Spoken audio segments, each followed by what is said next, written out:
Trois conseils très importants que j'aimerais donner à une sœur, grande sœur comme petite sœur, pour cette nouvelle année, que ce soit scolaire, académique, formation professionnelle et autres. J'aime toujours mettre les meilleurs conseils pour la fin. Parce qu'on dit souvent, on garde toujours le meilleur pour la fin. Alors, le premier conseil que j'aimerais te donner pour cette année, scolaire, académique, peu importe qui commence, le premier, c'est de te fixer les objectifs. Le premier, c'est de te fixer les objectifs.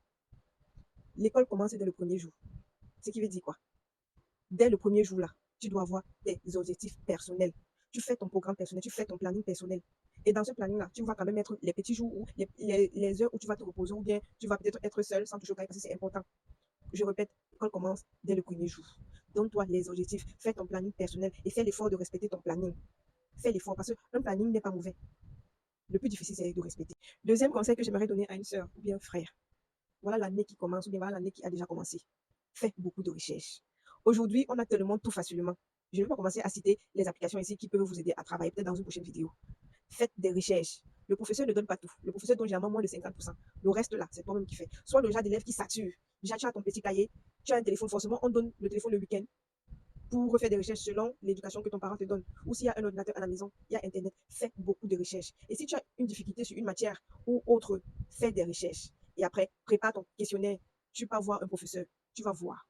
Je dis, fais beaucoup de recherches. Le professeur ne donne pas tout. Troisième et dernier conseil, qui est le plus important d'ailleurs. C'est vrai que les deux premiers sont aussi importants, mais c'est ci-là. Dis-moi avec qui tu marches, je te dirai qui tu es. Choisis avec qui tu marches.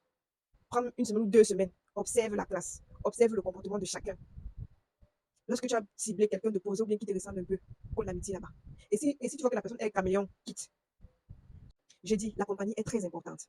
Mauvaise compagnie, toi-même là, ça ne va pas te rater. Parce que nous sommes ce qui nous entoure. Tu vas dire que non, l'autre est comme ça, tu vas forcément finir par être comme ça. Les énergies se contaminent. Les énergies se contaminent. Choisis avec qui tu marches. Choisis avec qui tu vas travailler, créer des équipes. Ne te mets pas ne prends pas n'importe qui comme ami. Oh. Ne prends pas n'importe qui comme ami. C'est très important. En tout cas, moi, je fais des formations. Hein. Et aussi que ce soit une formation professionnelle. Quand tu viens là, ne t'ouvre pas facilement à tout le monde. Hein. Observe d'abord. Observe même pendant une semaine. Après, tu t'accroches sur quelqu'un qui réfléchit un peu comme toi, qui a ta manière de penser, ou bien la personne qui peut t'amener devant. On se met avec quelqu'un qui te fait avancer. Si tu vois que personne ne te fait avancer, reste seul. Mieux vaut être seul qu'être mal accompagné. Bonne rentrée à tous. Bisous, bye bye.